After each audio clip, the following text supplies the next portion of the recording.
When a thought turns to sin. The short answer to this question, when a thought turns to sin, is when the temptation in your mind and the thought is no longer a thought and that you've acted on it. So when you act on the temptation or you act on the thought of sin, that is when it becomes a sin. God taught me a very important lesson today, and I want to come and share it with you guys. So I wrote a very good story to help you understand when a thought turns to sin. Imagine a motorcycle rider with loving parents, with a loving God, and he works 2 jobs, and he's working every day a week, and his only motivation and his only goal is to buy a motorcycle. And after a long time of waiting and working, he's finally gotten the motorcycle. And his parents are against it. They don't want him to have a motorcycle, but they understand how badly he wants it. So out of love, they allow him to get the motorcycle.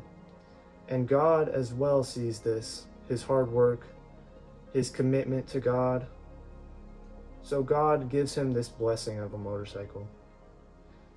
And he's riding for months now, a couple months later of riding his bike.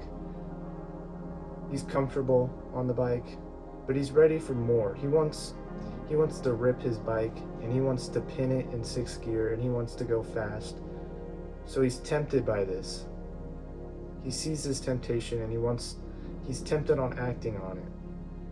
So he starts content creation, and then a week later, he wants footage of him going fast. So he's about ready to act on this desire.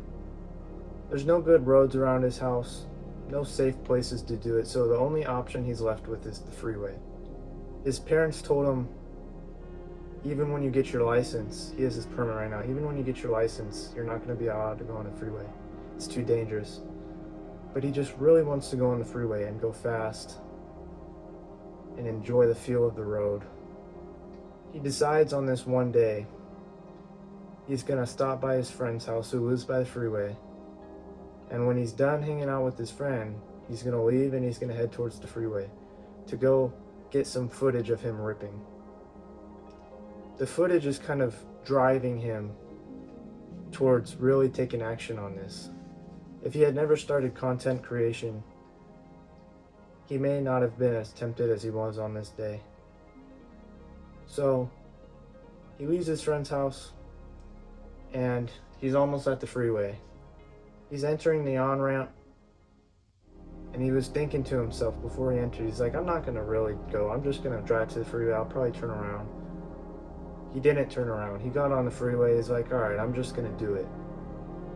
That is when the thought of sin turned into sin itself. He's on the freeway dishonoring his parents. He's on the freeway when he's not legally allowed to be. And he's also breaking the speed limit, going recklessly.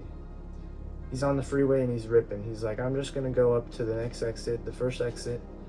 I'm going to get off and I'm going to turn around and I'm going to go back home.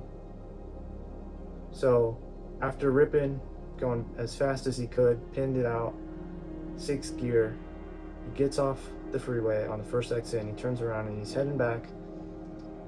And he's ripping on his way back, and about halfway on the freeway back to his house, back to his exit, there's 2 cars in front of him on a 3-lane road. One on the left, one in the middle, and then the one on the right is open. He goes far left, and he's coming up on them quick. He's pretty far, but he's coming up on them quick. So once he gets pretty close, he starts to slow down, and he's far left lane, and the car that's there gets over to the right lane. So he's like, all right, open lane, I'm going to rip again. And he starts accelerating, and he flies by the car who moved past, and he realizes that's his parents' car. The parents who loved him so much, who allowed him to get a bike, who told him no freeways, who trusted him to ride by himself, trusted him to ride the bike. And while they were running errands, they thought he was at his friend's house, but he was ripping on the freeway, which they told him not to. Now, he wasn't sure if this was his parents', but it was his parents' car, and he thought it was, and his mind started racing.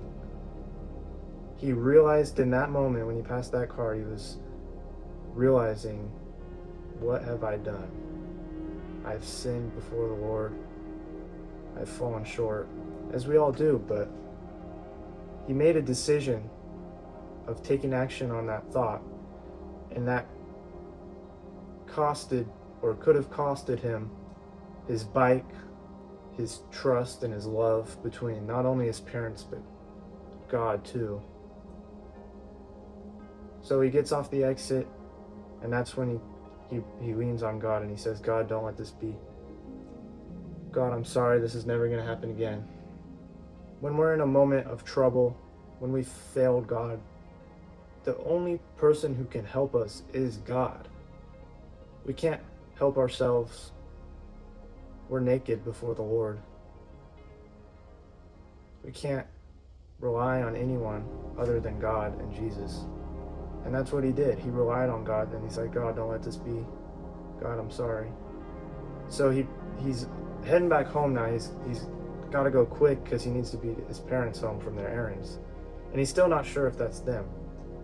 So he goes back to his friend's house, he gets his stuff, and he makes it home before his parents.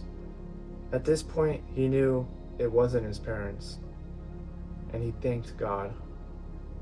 God had saved him from his mistake once again.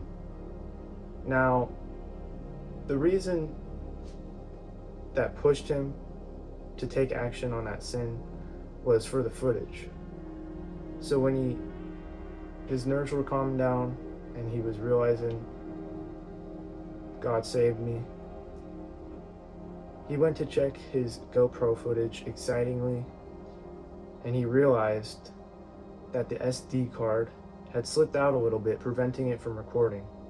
So God had saved him from his mistake in exchange of taking away the reason he sinned. He prevented this guy from posting the speeding, posting against his word, against God. He prevented this, and instead he gave this guy a lesson, a very important, deep, and emotional lesson, in which this guy planned on using to tell others about and to teach about God instead of posting clips of him speeding. And this is a great analogy of how when the thought of sin turns to sin, it was when he entered the freeway. Now you guys can personalize this for your own situations, of course. And if you have any stories that you'd like to share yourself, I encourage you to leave them in the comments below. I'll be responding to any comments. If you have any questions, let me know.